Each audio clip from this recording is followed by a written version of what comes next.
فأنا ناصح لإخواني بالصدع بالحق تبيض وجوههم. السكوت في مسألة الحزبية يضرها، فاصدع بما تؤمر وأعرض عن المشركين. سلامي على دماج ورجالها والشيخ يحيى ودار العلم يا سعد بانيها. Bismillahirrahmanirrahim. Kita lanjutkan pembahasan dari ilmu nahwu. Kitab ini sesuai dengan tajuknya ya. At-Tuhfah al-Ikramiyah bitashil fahmil ajurumiyah, yaitu bingkisan atau persembahan. Kalau antar manusia bingkisan ya. Ikramiyah, pemuliaan dengan memudahkan memahami ajurumiyah. Jadi buku ini bukan untuk orang yang sudah lama belajar nahwu atau sudah sering belajar ajurumiyah, tapi untuk memudahkan orang yang baru masuk ke ajurumiyah. Karena memang ada pertanyaan, kenapa syarahnya pendek sangat, kenapa ringkas sekali, kenapa khilaf ulama tidak dibahas. Kira-kira kalau itu semua dibahas sesuai tak untuk majelis kita? Tak sesuai, kasihan. Tapi apa, ini anggap aja sebagai penghantar yang bagus untuk memahami ajurumiyah. Nah, bagi yang nanti ingin memperdalam, lihat buku-buku syarah yang banyak ajurumiyah. Lagi pula sesuai dengan asalnya, kitab ajurumiyah yang ditulis oleh Muhammad Ibnu Ajurum ini memang untuk pemula. Maka kasihan kalau disyarah tebal-tebal, khilaf panjang sekali. Ini kasihan, pemula akan bingung lagi. Dia akan memerlukan buku yang lebih ringkas, penjelasan yang tidak terlalu panjang. Nanti malah orang jadi, maksudnya beberapa orang, bukan orang yang sudah hebat-hebat di sana. Nanti orang jadi lari, jadi malas. Nahwu sangat susah lah. Baru masuk pun syarah sudah panjang-panjang. Ini malah tidak sesuai dengan keinginan dari keinginan dari si penulisnya Ibnu Ajurum. Makanya kita buat syarah yang pendek-pendek saja. Nah, kalau yang ingin memperdalam, lihat di catatan kaki, kembali ke buku apa misalkan. Ini sekedar sebagai tahapan yang membuat semoga orang jadi merasa ajurumiyah itu mudah dan menggembirakan. Karena tengok buku-buku yang lain, syarahnya jadi panjang, khilafnya banyak sekali. Hatta pembahasan dhamir pun itu panjang sekali. Orang boleh lari kalau dia baru belajar nahwu, kasihan. Baik, sekarang kita masuk ke muka surat 31, Al-Babus Salis, bab yang ketiga, alamatul fi'il. Alamat-alamat fi'il. Summa qala Ibnu Ajurum rahimahullah. Ibnu Ajurum dari mana sih? Ya dari Maroko ya, Maghrib. Dari kota Fas panggilannya. Baik, wal fi'lu yu'rafu biqad. Fi'il, gimana kita tahu fi'il? Dengan apa? Dia ditempeli oleh qad. Wasin. Alamat kedua apa? Sin, huruf sin. Huruf ketiga apa? Saufa. Yang keempat apa? Wa ta'it ta'nitsis sakinah. Tak yang menunjukkan wanita dan taknya itu disukun. Qad, sin dengan saufa ini di hadapan. Sementara ta'ut ta'nis sakinah ini di belakang. Baik. Asyarah musta'inan billah innal fi'la. Baik, dan ana tambahkan sedikit, sebenarnya ketika ana menyusun syarah ini, dia syarahnya itu lumayan panjang dan ada pendalaman. Tapi jelas kemudian diberi nasihat, bukankah buku ini rencananya adalah untuk pemula yang mempelajari ajurum? Jangan dibahas panjang-panjang, kasihan. Untuk yang panjang-panjang biar nanti mereka membahas di buku yang lain yang setelah memahami buku yang ini. Baik, akhirnya sudah hana ringkas jadi senipis ini. Itu pun baru apa? Juz pertama. Tapi insya Allah tak panjang-panjang. Buku lain, insya Allah sangat panjang dan orang boleh bingung dan lari yang tidak paham. Tayyib. Asyarah musta'inan billah innal fi'la yakni al-madiyah wal mudhari. Sesungguhnya fi'il, yaitu fi'il madhi dan fi'il mudhari. Kenapa tidak dibahas fi'il amr? Nanti ada rahasianya di belakang. Makanya kita baru membahas dua ini. Fi'il madhi dan fi'il mudhari yu'rafu, dikenali, wa yumayyazu, dan dibezakan atau dipisahkan, anil ismi wal harf, dari isim dan harf. Gimana kita tahu fi'il, yaitu madhi dan mudhari, misalkan dia memang bukan isim, bukan fi'il. Gimana kita tahu ini fi'il? Bukan isim, bukan harf, tapi apa? Fi'il. Dikenali dengan apa? Bi ba'dil alamat, dengan beberapa alamat. Fa mahma, yaitu kapan saja, bila mana, mahma artinya bila mana. Dakhalat ihda hadhil alamati ala kalimah, salah satu dari alamat-alamat ini masuk ke suatu kalimah, ke suatu kata, atau ra'aina annaha taqbaluha, atau kita melihat kalimah itu menerima alamat ini. Tak nampak alamat itu ada di situ, tapi kita lihat dia boleh menerima alamat macam ini. Arafna annaha fi'il. Tahulah kita bahwasanya kalimah ini adalah fi'il. Yang penting ada alamat di situ. Famin tilkumul alamat, termasuk dari alamat-alamat tadi, ma dzakarohal muallif, alamat yang disebutkan oleh si penulis rahimahullah. Wa hadhil alamat tanqasimu ila salasati aqsam. Alamat-alamat ini terbagi menjadi 3 jenis.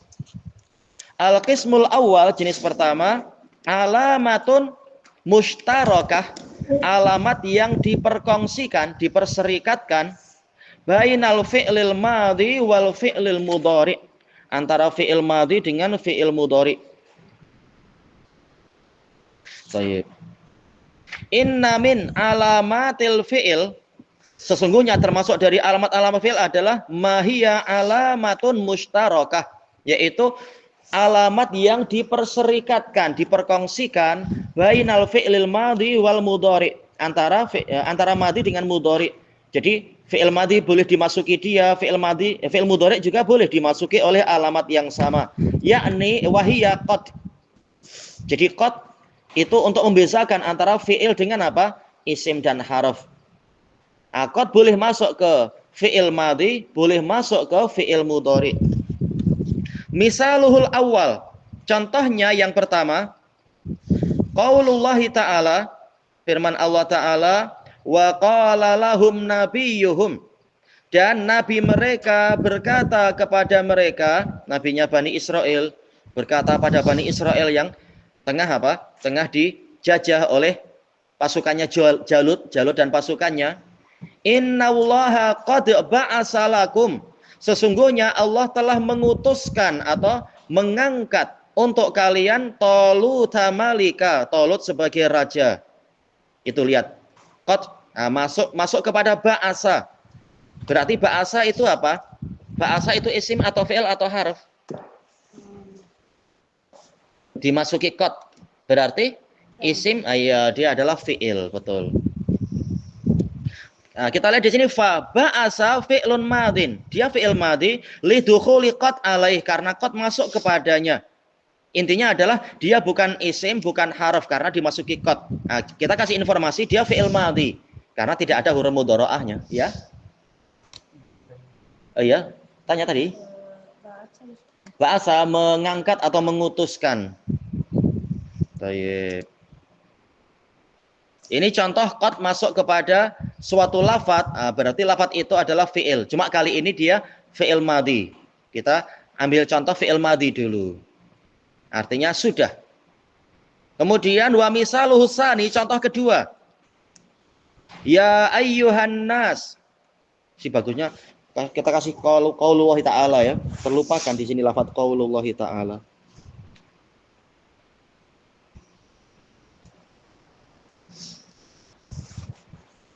Ya ayyuhan nas, wahai umat manusia, qad ja'akumur rasulu, telah datang kepada kalian rasul.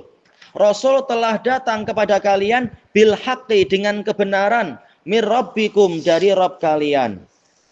Baik. Berarti ja'a isim atau fi'il atau harf? Ja'a. Ja'a isim fi'il atau harf? Fi'il. Fi'il. Kenapa? Karena Sebab dia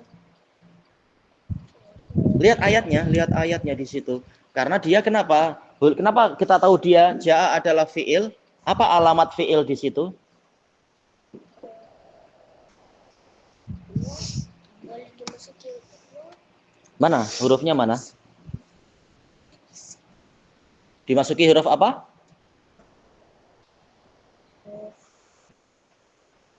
Di sini tak ada tulisannya. Tuh di situ. Di buku ada tulisannya tuh. Dimasuki huruf apa? Apa? Iya, dimasuki qad, tuh ada qad. Kasih tanda baik-baik. Tuh, dimasuki qad. Baik, sehingga kita tahu ini harf, ini fi'il karena dimasuki harf qad. Dikatakan di bawahnya itu fa. Jaa adalah fi'lun madin lidukhuli qad alaih, yaitu dia bukan isim, bukan harf tapi fi'il. Buktinya dimasuki qad. Cuma kita lengkapi dia adalah fi'il madhi karena tidak ada huruf mudhara'ah di situ. Baik. Kemudian wa misaluhu salis, contoh yang ketiga, qaulullah ta'ala qad khasiral ladzina kazzabu biliqa'illah. Sungguh telah merugi orang yang mendustakan perjumpaan dengan Allah. Baik. Siapa berarti? Halif aja Halif. Khasira isim atau fi'il atau harf? Kenapa? Iya, dimasuki qad. Nah, ada qad. Jadi yang masih belum paham, kasih lambang, kasih tanda itu qad sebagai tanda oh ini memang fiil ya. Khosira merugi. Orang yang mendustakan perjumpaan dengan Allah rugi. Tapi yang yakin berjumpa dengan Allah dan dia beramal soleh, beriman, maka keburukannya akan diganti, ditukar menjadi kebaikan dan masuk ke surga, buah-buahnya didekatkan dan seterusnya itu. Baik. Fa khasira fi'lun madin lidukhuli qad alaih. Dia adalah fi'il madhi karena qad masuk ke dalamnya. Kemudian wa misaluhu rabi, contoh yang keempat. Semakin banyak contoh insya Allah semakin memudahkan untuk memahami dan mendapatkan gambaran dan memahami. Qaulullah ta'ala qad ja'alallahu, sungguh Allah telah menjadikan likulli syai', untuk segala sesuatu qadra, kadarnya, yaitu telah ada kadar, telah ada takdir untuk segala sesuatu. Manusia ditakdirkan makan ini. Kalau burung makan biji atau mungkin apa? Keluang, kelelawar, ada yang makan buah-buahan, ada juga yang jenis karnivor memakan apa istilahnya menghisap darah. Kalau apa? Kalau gajah makan sayur-sayur barangkali, sayur apa tak tahu ya. Tapi kalau apa nyamuk menghisap darah, masing-masing sudah diberi takdir jenis makanannya apa dan seterusnya. Ada hewan yang tugasnya adalah jadi tim pembersih, menggulung-gulung kotoran, kemudian memasukkan ke dalam lubang. Masing-masing sudah ada aturannya, sudah ada takdirnya. Baik. Kemudian fa ja'ala fi'lun madin, dia fi'il madhi lidukhuli qad alaih, karena masuknya qad kepadanya. Wa kadzalika kalimat, demikian pula contoh yang lain. Kita buat contoh banyak tapi sekedar kias, tak perlu dibuat contoh dalam kalimat, dalam jumlah. Kata apa? Wa qara'a wa shalla wa shoma wa hajja. Baik. Wa nahwuha, dan yang seperti itu minal af'alil madhiyah, dia termasuk dari fi'il madhi liqabuliha qad alaiha, karena dia boleh menerima qad. Jadi walaupun tidak diberi contoh dalam suatu jumlah, tapi dengan mengkiaskan lafaz-lafaz ini kepada contoh-contoh, tahulah kita lafaz-lafaz ini boleh menerima qad. Qad kataba, qad qara'a, qad shalla, qad shoma, qad hajja. Baik. Apa arti qad hajja? Qad hajja, apa arti hajja? Bukan saya, hajja. Dia telah bukan. Itu qadha hajatah, tapi hajja, apa arti hajja? Dia telah melakukan haji. Iya, dia telah berhaji, melakukan haji. Kalau qad shoma apa atau susah? Qad shalla, Dia telah salat. iya, dia telah salat. Qad shoma, dia telah berpuasa. Qad qara'a apa? Iya, membaca. Kalau qad kataba, dia telah menulis. Kira-kira apa yang belum? Qad zakka, apa artinya Ahmad? Qad zakka, misalkan zakka, yuzaki, telah zakka, apa arti zakka? Iya, membayar zakat. Ini contoh fi'il, karena apa? Dia dimasuki qad, dan dia fi'il madhi karena tidak ada huruf mudhara'ahnya. Kemudian wa dukhulu qad ala hadhil af'alil madhiyah. Masuknya qad kepada fi'il madhi ini, nah ini sekarang membahas apa? Artinya. Apa arti masuknya qad di sini? Yadullu ala, perhatikan baik-baik. Kalau tak merhatikan, khawatirnya tak paham. Tahqiqi husulil fi'il, menunjukkan kepada dipastikannya. Tahqiq yaitu dipastikannya. Husulil fi'il, terjadinya fi'il. Fi zamanil madhi, pada masa lampau. Jadi qad di sini artinya apa? Sudah atau pasti. Itu qad di sini. Baik. Ini makna pertama dari qad, yaitu tahqiq, lit tahqiq, kepastian.